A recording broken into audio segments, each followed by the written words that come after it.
What's up, everyone? Online prep coach Alex here at theprepcoach.com, back with another new seminar. This one, we're looking at L-carnitine. So I had a video out there talking about a very high dose carnitine experiment that I did. It got taken down on my last YouTube channel. So remaking this video in a different format, in a seminar style format, to me is very special, number one. And number two, because of all the cool background business things that have been going on for me over the past year, especially now in 2025, I've had to remove and not sell my ebooks anymore. One of them was L-carnitine, and that ebook was cool. I loved it. That was the first ebook I came out with. Merrick Health was sending people over to it. It spread like wildfire. Like, it was selling like 10 to 20 copies a week, easy, like for the entire time I had it out, which is years, which, you know, may not seem like a lot to a lot of people, but to me, that's a lot. That, you know, that many people would actually hear about that content and that information. That meant the world to me. So it really hurt that I had to take that down, but now I'm glad that I could put this out there for free so people can still benefit from it. And even cooler than that, I can redo and update and do some different things talking about it on this board-based format. It's easier because some parts of that book was pretty dense, and I think certain people got lost on it and skipped straight to the application, which I get. I want these seminars to continue to be very educational, very informative, and have a high amount of application. Excuse me. So because of that, I want to really dig into this. We have to understand the basics of carnitine endogenously, and then we're going to move into the application, exogenous application, all that kind of fun stuff. Again, the last video got taken down on L-carnitine because I mentioned the format and the preparation and how it was taken. This video is not about oral carnitine. It's about the other kinds. So we don't have to say that. We know what that means. We're going to dig right into it. Right off the bat, it's usually seen in the literature as having one main purpose, just one. But the problem is that really kind of doesn't give carnitine its time in the spotlight like it should have. So its main goal is mainly transporting long-chain fatty acids into the mitochondria, right? That's its main purpose, but if you look in the carnitine deficient populations, they've got a ton of problems. It's not just not losing body fat or gaining body fat or things like that. It has a whole plethora of neurological, of renal, hepatic, of cardiac. The list goes on in the people that do not have this carnitine molecule. So to me, I see it as a vital part of human existence because of how many systems it bleeds over into, which we're going to get to. So although in literature that's right, it's also, again, kind of like saying like we said before about the SLU and some of the other seminars we did, it's like saying that that house is a box. And that just is a very oversimplification of it. It's technically right. It is in that kind of shape, but it does so much more than that. And I just want to give credit where credit's due to carnitine, the molecule. And by the way, for everyone over the years that popularized carnitine, I feel like I had a big role in helping to popularize it. But there are people who popularized it more 10 years before me, and 20 years before me, and 30 years before me. So I want to make sure that all the credit in the world is given to all of those people, all of those companies that really pushed carnitine into the limelight for health purposes, for athletic performance purposes, for everything. So carnitine's cool, it really is. So credit to everyone else out there. So we understand that. We can endogenously synthesize it or derive it, which is pretty cool if we're trying to synthesize it, because if we look at the synthesis, it's mainly happening in the renal tissue, so in the kidneys, with lysine and methionine, right? And that's important so we can understand the structure. So we're trying to synthesize it. We have lysine and methionine. This is important because if you look at the structure, it tells you everything you need to know, which is really cool. That's how a lot of this chemistry works, right? So we have our nitrogen.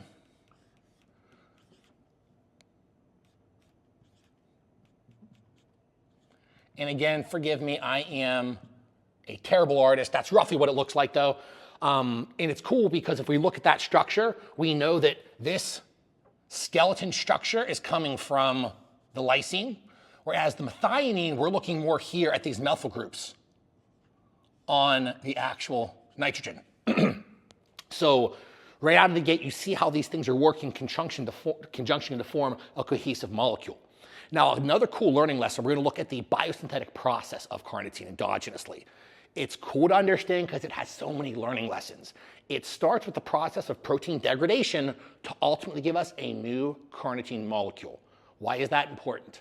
Because it hammers home on the fact that AMPK and mTOR are not good or bad players. Everything in biology exists in a spectrum, but any extremes are bad. We never want too much protein anabolism. We never want too much protein degradation. And this is a perfect example of something starting off in a degraded state to give us something that's building tissue, that's building organ cells, that's doing so many cool things. So I think it's just a cool learning lesson that hammers home on the fact that, again, biology is all about balance. Same thing with pharmacology and everything we're trying to do for our bodies. So starting off with protein degradation, we have trimethylysine. Now from trimethylysine, what we're going to go ahead and do, we are going to add a hydroxyl group. Vitamin C and iron are very important in this process to then go ahead and give us a 3-hydroxy N-trimethylysine. Now from here, we go down, we actually chop off a part, we chop off a piece. So I'll do this, we'll say chop off. Now we have 4-trimethylamino-butyraldehyde. So we have that, and yes, I'm not going to spell that out and make myself look bad because I will spell it wrong. And as always, I do apologize if I misspell anything in here. These are some long words, right? We have that. That gives us a gamma-butyrylbutane, which then actually gives us our carnitine molecule. So again, it's super cool and super interesting because you have the process of protein degradation starting with the trimethylysine all the way downstream to giving us this carnitine molecule that's going to do a lot of good things for our health, for our body composition, for our performance. It really is one of those wonder molecules. There's a cool bit of research. If you just Google taurine, the wonder molecule, taurine has hundreds of research papers on so many different benefits. Carnitine is basically the same. I haven't found like a database for that, but there should be a carnitine, the wonder molecule out there as well, because it just does so many awesome things, right? So let's understand the main interaction, because in the literature, if it's supposed to mainly be that mitochondrial long chain fatty acid interaction, we kind of have to understand that process. So we'll go over here, and this is where we're looking at mitochondria, right? So we have our outer mitochondrial space. We have our inner mitochondrial space, and we have our actual mitochondria. So if we are trying to get, because remember, medium chain, short chain fatty acids can easily traverse these layers, get into the mitochondria, be oxidized, drive by oxidation, drive all that kind of fun stuff. But the long chain fatty acids, that's where things need a little bit of help, a little bit of transportation.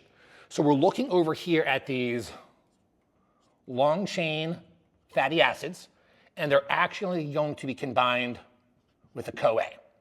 That gives us these fatty acyl CoAs. But again, we need a transporter. We need literally something to take it and to translocate it. That's where good old carnitine comes in. And we have cool different players. So we have CPT1 here. We're going to have CPT2 there. We're adding a carnitine molecule to that. So we're going to do add CARN, carnitine. That is going to give us a fatty acyl carnitine, right? Now there are going to be these cool little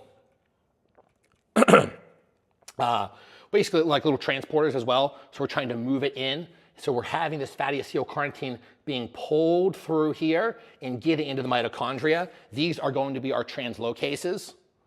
So it's our carnitine, acyl, carnitine translocases. So again, just like the name sounds, translocase, they're trying to move these things.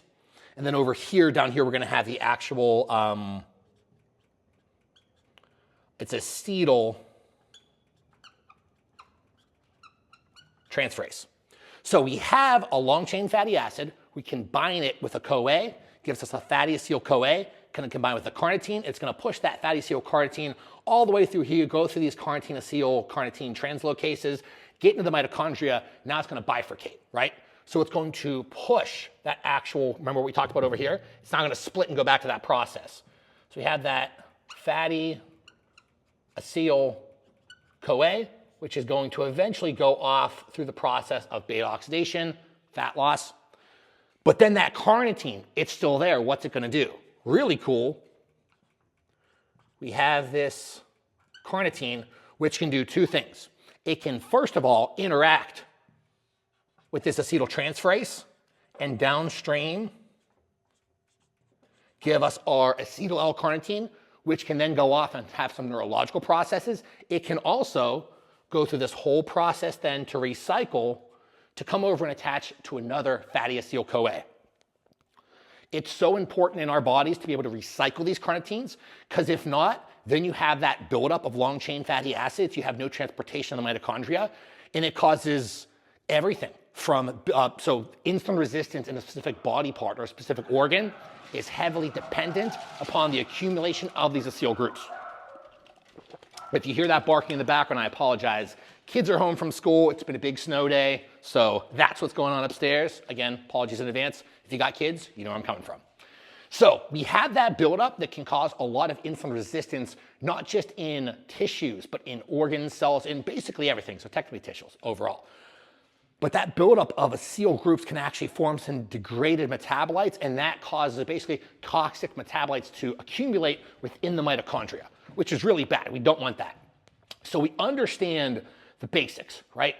I think now we need to go into, because we can go even more in depth into carnitine, but at the end of the day, again, I want to make this highly applicable, and I don't want to break down everything to this degree in terms of its actual application, because there's a lot to talk about when it comes to what it has the potential to do, and then how to actually apply it and use it.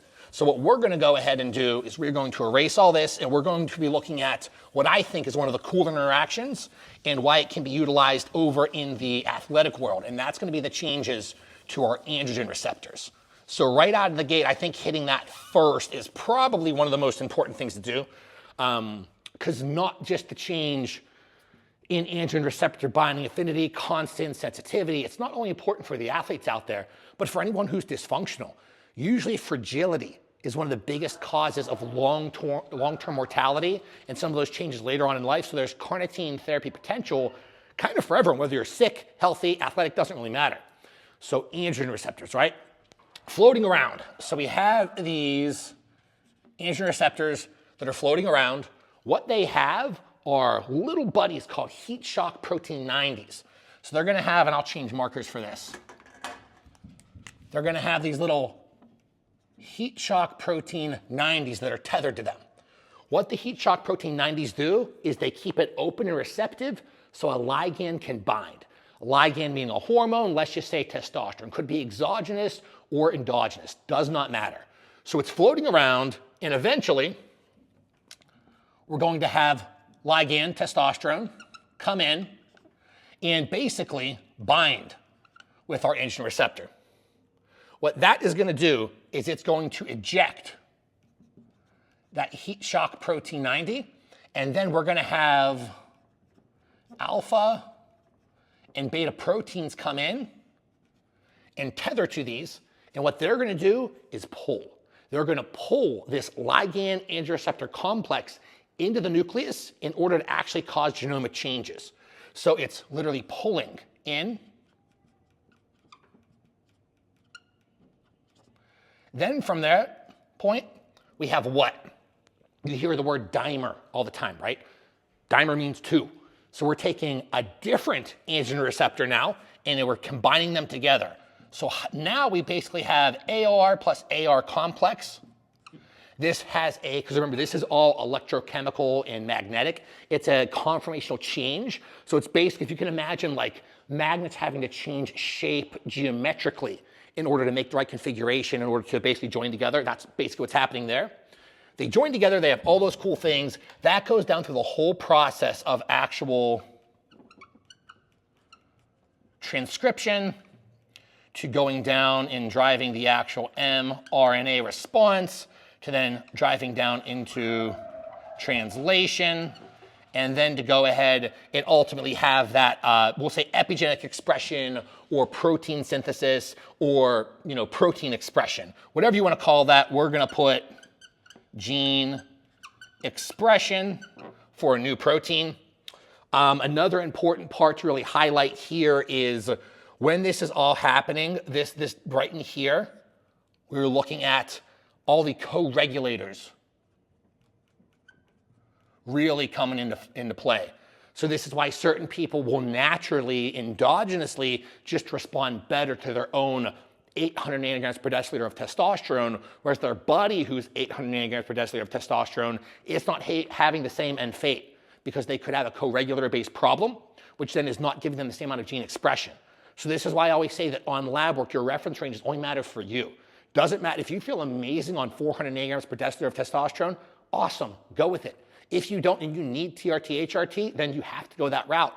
Could be an actual androgen receptor problem, could be a co-regulator problem, could also be what we didn't talk about up here, because this is, when I talk about genomic expression of hormones, ligands, whatever, that's the long-term changes. So down here, the gene expression, that is what we talk about when we say genomic. So weeks, months, years, everything. The non-genomic side of things, which I also talk about all the time, is happening whenever the ligand actually binds with the androgen receptor. So right here, no, I didn't even do an arrow. I'll do arrow right there. This is the non-genomic expressive side of things. That's where signal transduction comes in. That's where someone says, I take creatine 1 scoop and 5 minutes later, I'm wired. That's where people say, I have a cup of coffee and 10 minutes later, I'm wired. Even though those aren't androgens, the same non-genomic to genomic cascade happens with every supplement, every drug, everything out there. So in this world, this is the person who takes their TRT on Monday, they feel it amazing, then by Tuesday, they feel terrible again. That's a person who has a massive amount of non-genomic expression, and they may have to then microdose their TRT. Whereas the person who maybe gets more genomic expression might only use a long ester 1 time a week, maybe even once every 2 weeks, maybe 2 times a week. This is where the individual variability comes in.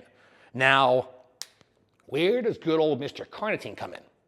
Mr. Carnitine comes in to improve this entire process. So there's a couple words in the literature and a couple words that aren't in the literature where if you actually look at this carnitine androgen receptor expressive change.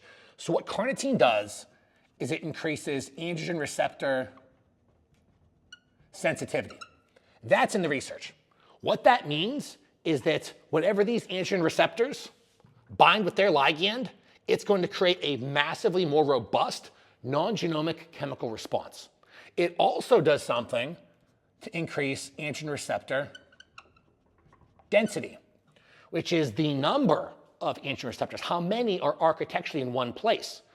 So technically, if we understand those two things and we understand the basics of overall androgen receptor architecture and construction, we see androgen receptor number goes up whenever what?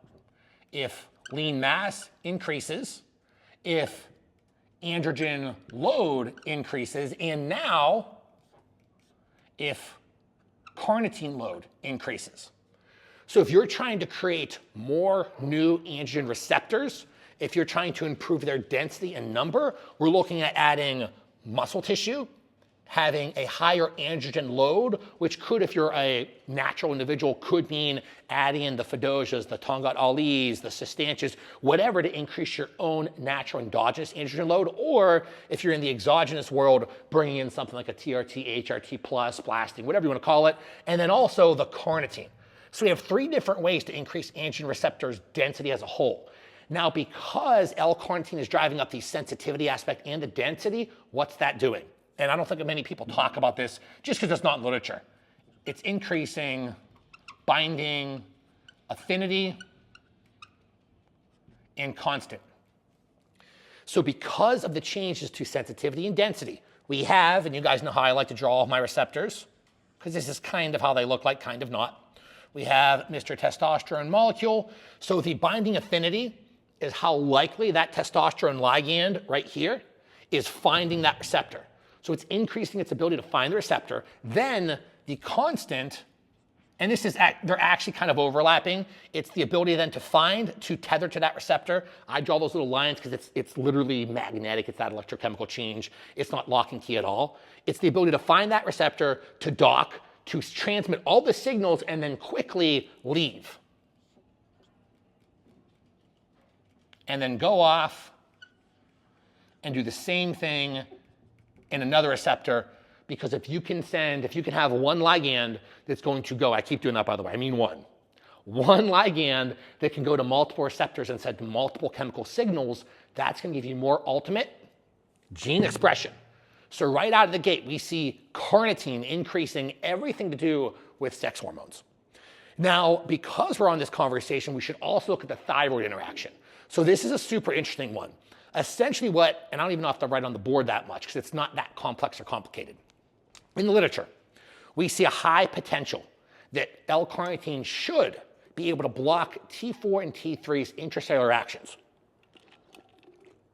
So technically what that means is carnitine should stop the binding of T4 and T3 to their receptors, number one.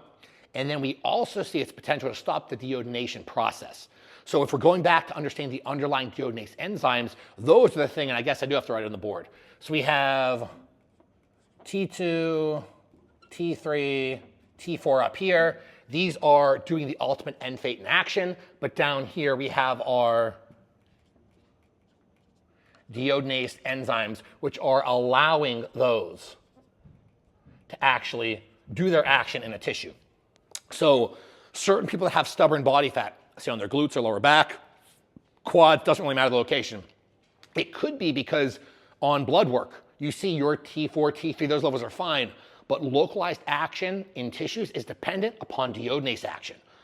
Our research, or rather our technology, isn't that good yet to find, oh, the deiodinase enzymatic activity in your glute is what's lacking, so we fix it that way. So to fix these deiodinase enzymes, that's where we have T4 to push that process. That's why I usually do them in polypharmacy and polytherapy.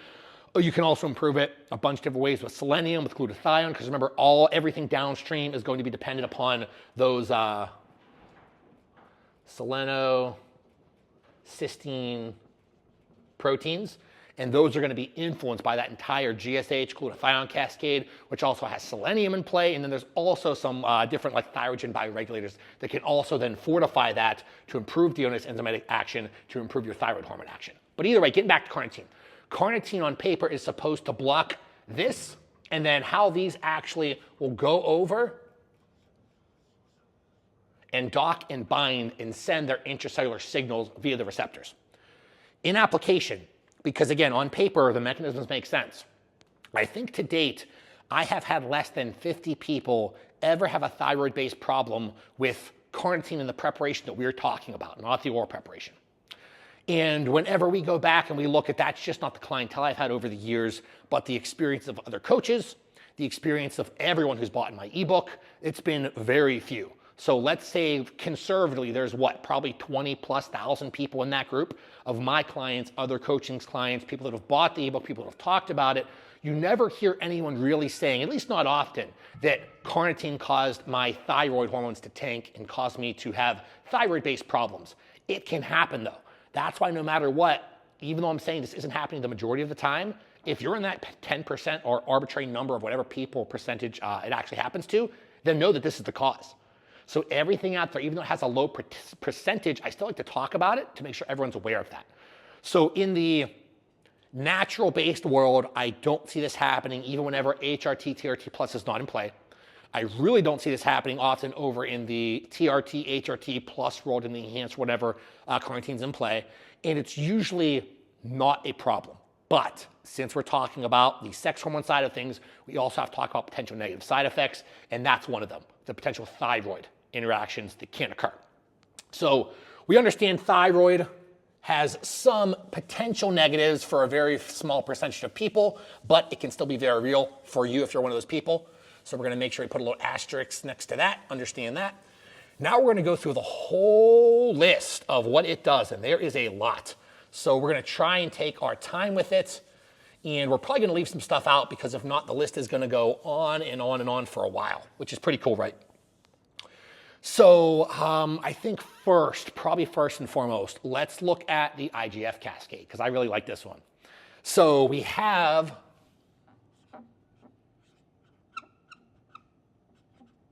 our L-carnitine, right? That carnitine is going to directly increase IGF-1, mainly through modulating binding protein 3, which is basically like the transporter.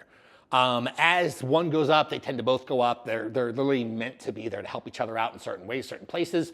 So carnitine modulates IGF binding protein 3 to then give us higher levels of IGF-1. What happens downstream from there, because we go through, we remember a lot of these hypertrophy anabolism cascades. We know it's always going to be that PI3K going downstream to AKT. And now this is where you have bifurcation to where it's going to go over here and modulate that FOXO cascade. And actually, it's going to do some blunting to then literally blunt proteolysis. Proteolysis is the excessive breakdown of nitrogenous tissue. So whenever you are hyperatrophying, hypercatabolic, destroying muscle tissue, proteolysis is going to be high. That's why intra-workout we tend to have a higher amount of amino acids in play, literally just to blunt proteolysis. Gotcha, tongue twister. But then at the same time, we see it blunting proteolysis being very anti-catabolic.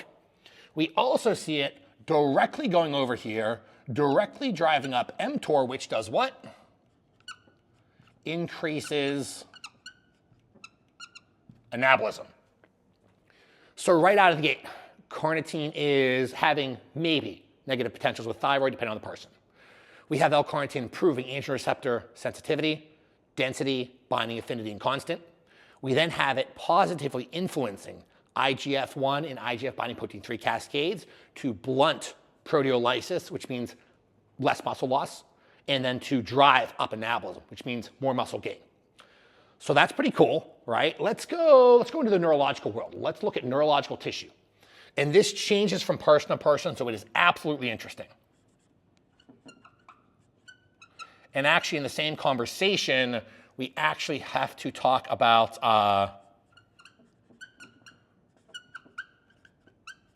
ketone production. And actually, oh, I'm sorry, guys. This is where breaking down these compounds is tough, because one thing then spins off into three things, and this is what we're looking at here. So because of the neurological cascades, we have to also look at carnitine's ability to improve ketone production, and even furthermore to improve how our glucose is being utilized. So let me take a sip of water, because there's a lot to break down here, and we're going to start bottom up, actually. I love some cold water. Lately, I've been structuring my water. Been doing it now for over 30 days, and I've never looked forward to my water more. It's super weird. I'd rather drink water now than eat food, so I'm going through some stuff. Glucose, GLUT4 translocation. Everyone knows that word, right? Because we are shuttling glucose into Mr. Muscle Cell and away from adipocytes, which is cool. So we're keeping fat cells glucose insensitive. We're keeping muscle cells glucose sensitive. So we're seeing glucose. We're seeing increase in that GLUT4 translocase, and then potentially some changes upstream with GLUT1. That's the entry into the cell and the entry into glycolysis, but mainly we're looking at GLUT4 translocation. So right out of the gate, as a nutrient partitioning, positive, food-altering drug aid, carnitine is coming in to put glucose in the muscle cells where it's supposed to go. That also is then going to spill over into neurological tissue, but we have to cover the ketone side of things. Because we are improving how we utilize glucose, because we are improving how long-chain fatty acids are being entered and driven into the mitochondria, that means that if you're in the right dietary environment, it's going to drive up enhanced ketone production. Because what's happening? We are improving fatty acid entry into the mitochondria while also pulling down glucose levels in the bloodstream, because where? It's going in the muscle cells. So what this is going to do is it's going to increase overall ketone production. So kind of a little off protocol, but I want to throw these things in there. What we'll do with certain people, look at the things that potentiate ketosis and ketone production, right? We're looking at someone who's trying to increase ketone production.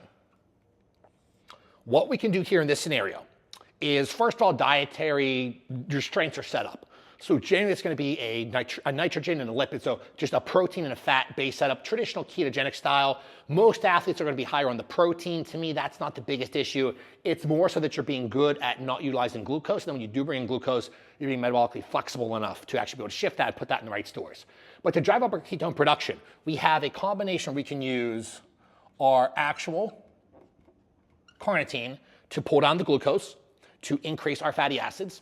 We have, if we need to pull down that glucose level temporarily, let's say it's crazy high for some reason, that's where something of like the insulin varieties can come in, things of that nature. But we can also just avoid that in general and increase our coffee. So coffee as a whole has some cool little micro constituents in there that can also, in caffeine as well, to backhandedly improve and increase ketone production. Then we get into, okay, do we want to do a C8 or some kind of like one of those fatty acids to then bang off the liver, beta-hydroxybutyrate to the brain? We have all those potential fatty acid preparations. So I'm going to say fatty acids plus because there's so many. And then this is where you get into the intermittent fasting. Not intermittent fasting meaning fasting for 18 or 20 hours a day. You could do that for sure, but if we're trying to increase ketone production 1 day per week in like a basic flow protocol, we can also implement fasting. So a full 24-hour fast. And we can either do that fast in a water or a dried state. So in the water state, you can go ahead and drive ketone production through this whole way. You cannot eat for 24 hours. So usually like Thursday night at dinner to Friday night dinners, then you still get dinner at night. Because then, if not, usually people tend to sleep pretty bad if you just fast all day, but there's a time and place for that. We can do that traditional way where we're not eating any food, but we can't have water added. So in this kind of faux fasting scenario too, there may be a place for a little bit of amino acids. There may be a place for a couple little things like that. This will definitely be a place where we're adding in our exogenous ketones and things like that. There's so many things we can add in here, but that is a traditional way to fast wherever water is in play. Then you can go the dry fasting route. So dry fasting, you can have a hard dry fast or a soft dry fast. Hard dry fast means you're not even letting water touch your skin. There is no water drank. There is no water on your skin. There's no contact with water.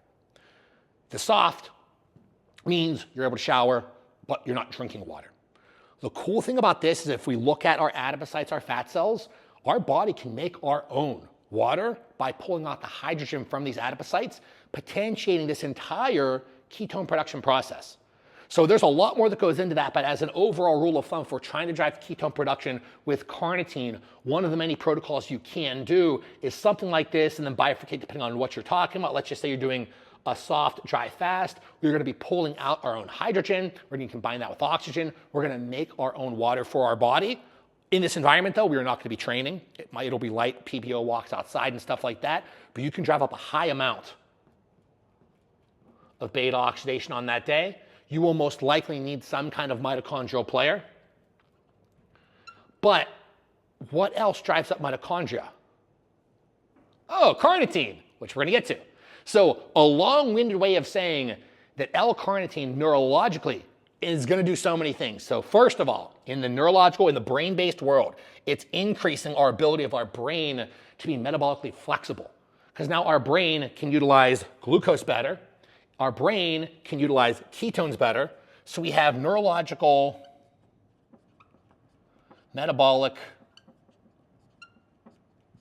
flexibility, which is awesome. We then have, you're going to like this, everything plus plus. When I say everything plus plus, in literature, we can see that carnitine can modulate serotonin, dopamine in the prefrontal cortex. We see it can modulate glutamate and GABA. We see potential changes to NMDA receptors.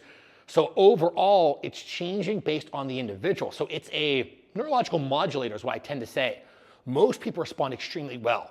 So it tends to balance out neurochemistry. So if you're someone who's a dopamine head like me and say, I don't need more dopamine, but maybe I need a little bit more serotonin to balance things out certain times, it'll selectively increase the serotonin. And remember, This is all from actual application and experience. Because on paper and in the literature, carnitine should be able to do it all. But if it did it all at one time, then you'd be a wreck. You would be literally convulsing because you'd have too much dopamine. You would have too much serotonin, so it just wouldn't work. It doesn't happen like that. It never elevates everything neurochemically at one time. So it's mainly improving neurological metabolic flexibility and then doing everything else. So I'm going to erase this because we're going to slowly get over to there. You can screenshot that, rewind, whatever you want for that protocol, but there's a tons of protocols we'll go over at the end. So we have the metabolic changes to glucose, ketone production, neurology. We should probably, I'll start a column over here so it's a little bit easier so I don't have to hunch over. Don't want to be Quasimodo today. We can go ahead and let's look at, because I said the mitochondria, right?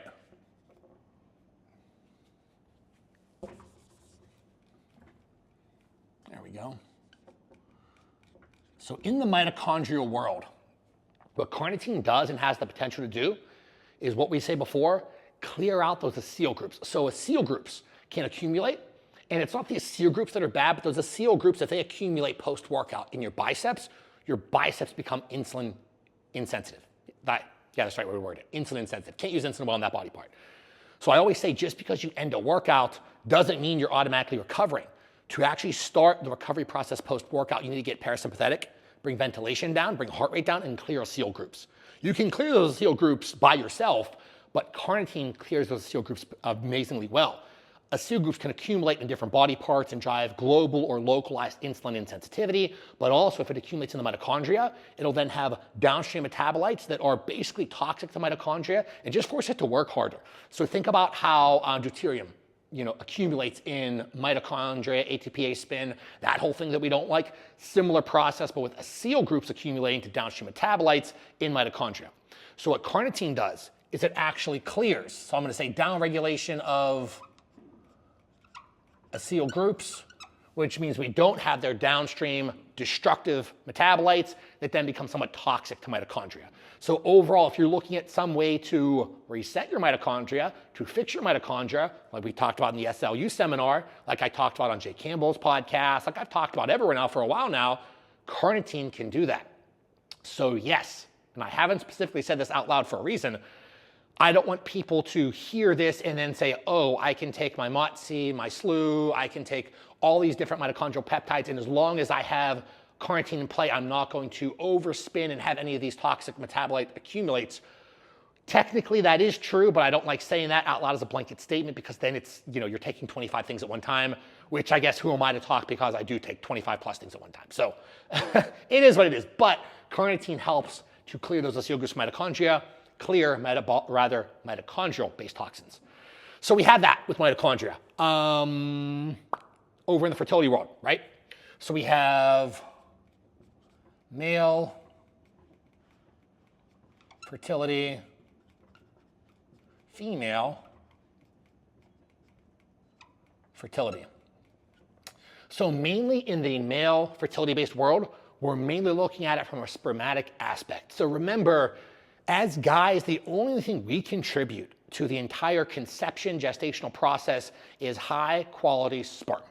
Those sperm have to have the right motility, morphology, DNA, everything has to be perfect. So what carnitine does a great job of doing is it increases overall motility, morphology, I forgot an O there, and count. It's important because we need to have a lot that are structurally sound that can move how they have to move. So as kind of like the overall spermatic player, carnitine, it doesn't have to be in everyone's fertility protocol as males, but it definitely helps the vast majority. Not everyone, good majority.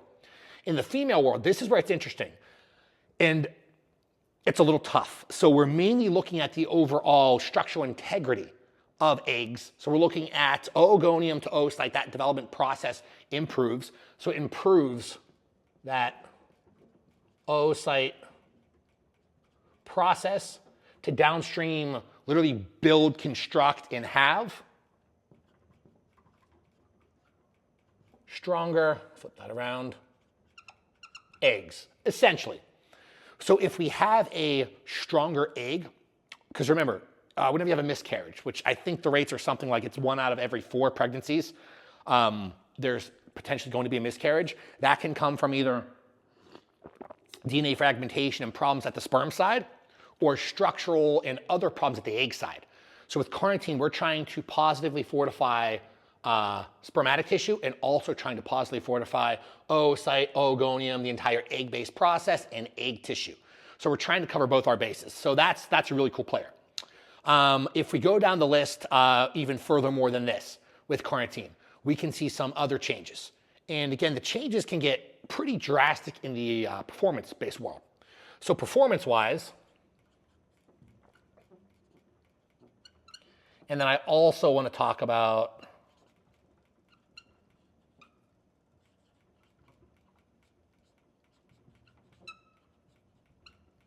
you might stop there. Yeah. Either way, okay. Let's go back. Performance-wise. In the performance-based world, we're seeing a lot of different changes that are going back to improving mitochondria, going back to improving metabolic flexibility. So as an athlete, whether you are alactic-based or glycolytic, meaning you could be doing the 1 rep max as a powerlifter, or running for multiple miles, marathons, swimming, cycling, all that kind of fun stuff, it's that dual effect. It's that 2 fuel theory that we've talked about for decades now, right? Carnitine is doing that. It's allowing you to be metabolically flexible to improve utilization of glucose and to improve utilization of ketones and overall fatty acids. So from an overall, and as an overall arching rule of thumb with performance with L-carnitine, it's improving, and it's actually giving us technically, I guess, 3 fuel sources. If we go glucose, fatty acids, then ketones, but we're just going to say 2. No, it actually does all do 3. We'll do 3.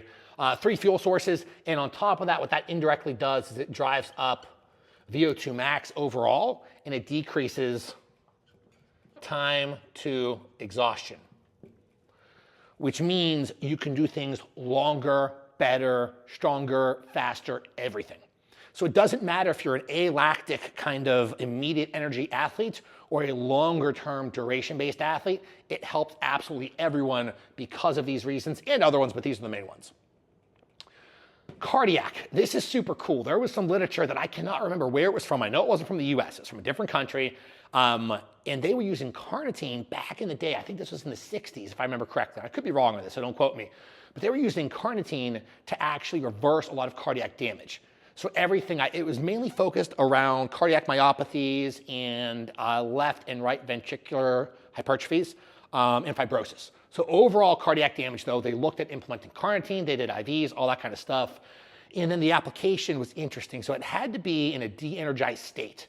And this was a very interesting part of it because, again, if you look at carnitine, these molecules, they're going to go where they're needed, which is interesting, right? So you have to be de-energized, which means nocturnally at night, and it has to be a very low dose to be effective to not have spillover into other cascades. So what we're looking at here for the cardiac cascades, we'll talk about the dosage later on, is a very low dose nocturnally, and what does it do?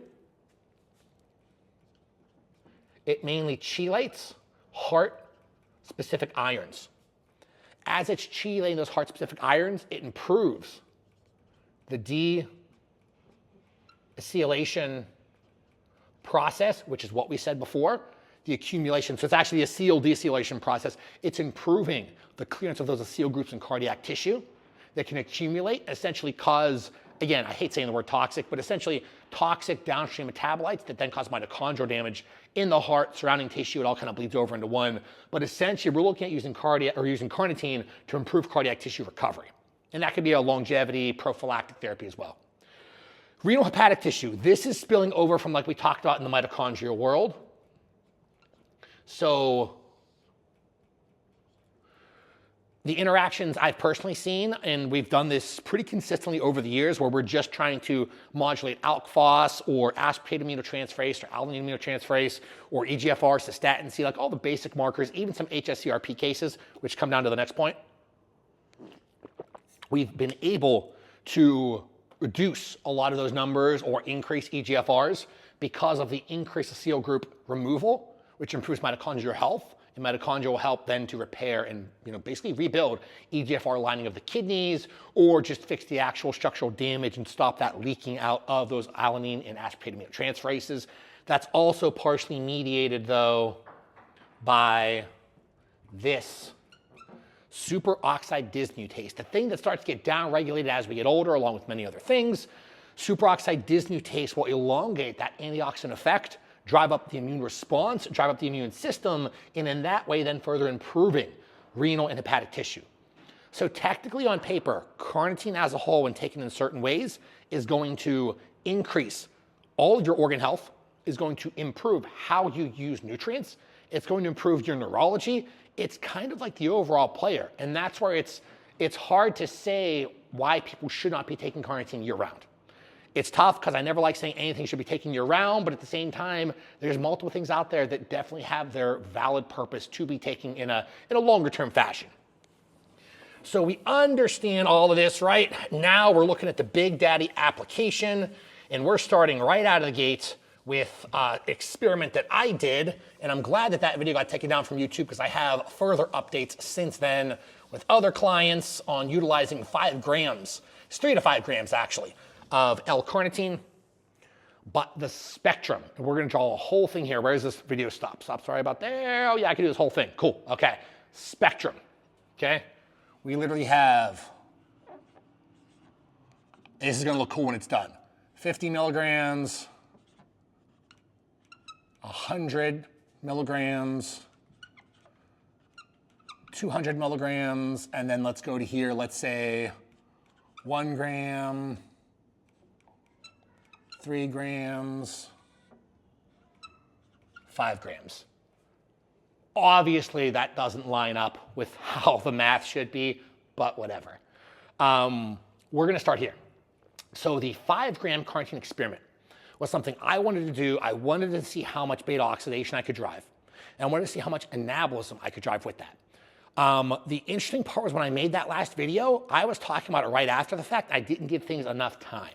So I gave things after that video, decided to revisit it, try it again, and elongate it a little bit longer. And after about 20 weeks of that, it was pretty drastic.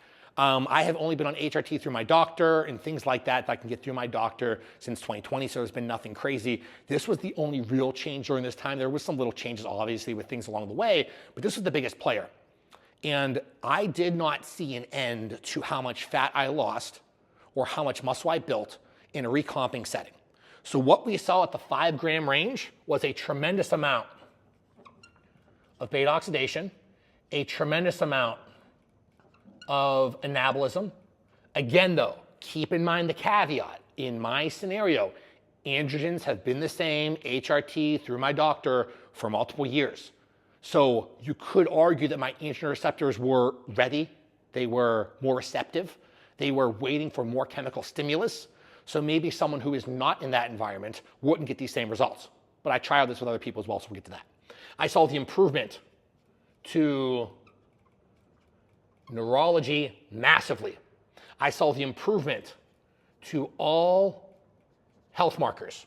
The one that everyone looks at is trimethylamine and oxide, TMAO, because in the gut we can actually see that the metabolism, the digestion of carnitine and some other things as well. Choline can lead to that downstream production of TMAO. Trimethylamine and oxide can then go ahead and cause atherosclerotic events and just accumulation of some bad things with cardiac and vascular tissue. Delivery. If you're taking oral carnitine supplements, you most likely will see that TMAO level rise. If you were taking it via other routes, where you're bypassing that entire gut, gastric, metabolizing process, you almost negate TMAO as a whole. So I, as well as I believe the number was a couple dozen other individuals, did try this 5-gram of carnitine experiment, and almost everyone across the board except one person saw no changes to trimethylamine and oxide levels. So TMAO, it actually didn't go down, but it stayed the same, but that looks better, right? So TMAO basically stayed the same, health was better, and we just saw better improvements to pretty much everything. The only problem here is the overall volume. 5 grams of carnitine is a lot. You get the knotting, you get the swelling, you get some of the actual application-based pain. And so that is the biggest negative side effect, so it's hard to do long term. So biggest drawback, even though it did all these things, biggest thing, it was hard to apply. And for every athlete, Gen Pop, whoever out there is watching this, remember, carnitine is completely legal, regardless of the method of application. It is not on WADA's banned substance list. If you read the list, it talks about carnitine infusions being against the rules. In reality, that's a volume equation. They're talking about volume doping of all varieties, meaning you can't take X amount of anything in that amount to dilute anything. That's all it's looking at. It's not looking at carnitine specifically. They use that as an example to throw people off, which I get. So then we kind of go on the other side of things, okay? So over here, we're gonna say that this is really the athletic range. If we go down to the 50 milligrams, that is the dose you take nocturnally to improve cardiac tissue. So if you're worried about the health, you're worried about the longevity, you're sticking in this 50 to 100 milligram range. That is going to improve those superoxide dismutase levels. That is going to the chelation. Is that a word? Chelation. I like chelation. Chelation of heart-specific irons. It's going to do so many basic things for baseline metabolism, for nutrient flexibility, for nutrient partitioning, a little bit on neurology, but we're trying to look at this spectrum of basically health slowly going over into the athletic world. So one thing that I've been really liking doing, going back to the fact that, maybe everyone shouldn't be on everything year round, go back and forth. Maybe when you're trying to lose body fat, you're pushing closer towards the athletic range. It might even just stop at a gram. It might go up higher and everything in between.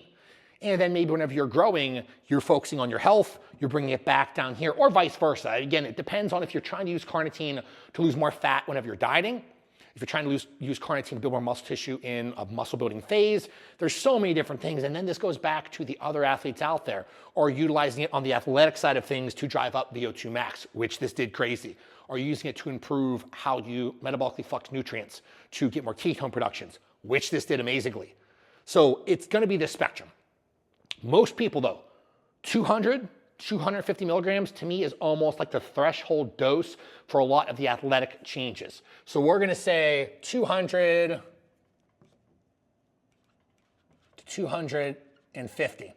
This to me, over the years, has been a threshold amount to where it spills over into the athletic world. Before that, it's still more health mediated, but then we also have to take the female equation into the side of things. So if we have a normal sized female, we're not talking about females that are above 90 kilos. If you're a female above 90 kilos, you are considered in that more male athletic category. You would take the same doses as a male. But if you're not there, then you're gonna be at the female doses, which is generally half that of your male counterpart. So if you were trying to drive the health benefits, superoxide dismutation of the heart-specific irons, improving on the deacylation and reacylation process, all that stuff, 25 milligrams to 50 milligrams. If you're that same body weight, same body size, amount of muscle tissue-based female, you're trying to drive performance to this extent, half of 5, 2.5. So you keep it very simple. And again, remember though, this is just a basic reference range that I've come up with over 13 years or 10 years, whatever it's been, of utilizing carnitine with people. But there's always going to be outliers. So start low and then build up from there, because you can always take less, but it's harder to take too much more into negative side effects and have to pull back. So I always like starting off low and titrating up. So we have this range where you can slowly build up, and as you cross over that 200, 250 milligram threshold, then you slowly get more and more athletic, and that's where all the changes to VO2 max, that's where all the changes to nutrient partitioning, all the changes to anabolism, beta oxidation, IGF, they keep going up. So in general, with a lot of athletes, we're just going to be blanket statement here, right? Most athletes, if we're staying in this threshold category, most athletes are going to be anywhere from about males, 250, and we're going to go, here, one second. So, getting ahead of myself. So male athletes that are of the powerlifting, strongman, basically any sport out there that's not hypertrophy driven, generally, we're looking at about 250 to 1-ish gram, something like that. So we're going to say athletes. Most hypertrophy-based athletes, again, assuming we're in the off-season setting, is also going to fall into that category. This is for athletes that are in the off-season. Then, as athletes of all varieties slowly get into competition time, that's where ranges will go from 500 to 5 grams, literally. I'll do in, not on season. In season. And again, this can change. Again, the hard part with this is the range is so drastic because it depends on your response and mainly your tolerance level, because that's a lot of carnitine volume to apply. And everyone also has, like everything else, that bell curve response. Once you take a certain amount, it's going to stop giving you certain effects. And so maybe you get to 1 gram right here, and the 1.5 pulls you lower, and 2.5 brings you lower, things like that. So we're trying to find your specific reference range. Mainly, though, we're going to have a higher dose in season, lower dose off season. But again, that can be changed based on what you're trying to do. If you're trying to drive health in one phase, or anabolism, performance, fat loss, things like that. Females in general will always be half of that. The athletes, the general population, the health, it's generally half, mainly because of the amount of lean metabolic tissue. It's a tough conversation to have, but if you look at how different the gender differences really change the metabolism, the pharmacokinetics and dynamics of drugs, that's a conversation that can go on and on, from the liver sexuality differences, which then get masked because if you are hyperandrogenic or pushing estrogen cascades as a male, that changes the liver sexuality conversation a lot, which then changes drug metabolism. You have the amount of lean muscle tissue, which changes hemodynamic flow. You have the amount of baseline androgen drivers. You have the changes then at the liver sexuality conversation to the output of IGF and all other binding proteins, growth factors, and everything. So as a general rule of thumb, I like to make it simple and say females are half of that of their male counterpart. So if we're saying roughly those numbers, then we're looking at the female side of things. We'd be looking at about 125 to about 500 milligrams of female athletes in the off season. And then we would do half of that, about 250 to 2.5 grams in season for all the female athletes. Now, again, there's a whole lot of caveats, and this is where I come in as the coach to guide and do all these background calculations for people. If you're trying to drive heart-specific changes, most likely closer to 50 milligrams. If you're trying to change the renal or hepatic changes for health, probably closer to 100, 150, something like that. The SOD changes, probably a little bit on the higher end. If you are trying to drive the fertility changes as a male, generally about 500 milligrams to 1.5 grams. If you're trying to drive the oocyte, oogonium, and I'm actually screwing that up, it's oogonium, oocyte, egg development. If you're trying to fortify that process as female for female fertility, that's whenever we're looking at, again, probably about 250 to 500-ish milligrams. Most women don't need more than that. Depends on if there's a clomid in the background, if there's a maca root, if there's other things in there that's going to change as well. But you can literally go down, and then it also gets even more specific based on the sport. If we look at some of the Olympic athletes that I've worked with over the years, especially in Paris last year, 2024, certain individuals were taking 5 grams plus of carnitine. Other individuals couldn't tolerate more than 1 gram. Certain individuals will get that hyper-reactive response neurologically. They'll become, I was going to point over there because it's not there anymore, they become too neurologically, metabolically flexible, and they almost get overstimulated from it. And that's not to mention, again, how much your body can tolerate from a volume aspect. So to me, use this entire seminar as a guide, as a reference range. I never want these seminars to come across as like, this is the gold standard, this is the Bible where you have to follow it. This seminar is meant to replace my carnitine ebook. It's meant to be very flexible. It's meant to give you guidelines. So you, okay, after watching this, you at least kind of understand how it works mainly, and you can understand if I'm trying to be healthier, just drive health, lower. If I'm trying to drive athleticism, body composition, probably higher. But high for you versus high for me versus high for your friend versus high for your mom, high for your dad, high for your dog, which dogs can't use them actually. It changes so drastically from person to person.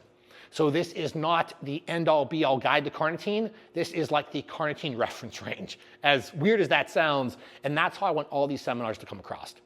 Because again, there is so much biological inter-individuality that goes on that everyone has to take this with a grain of salt.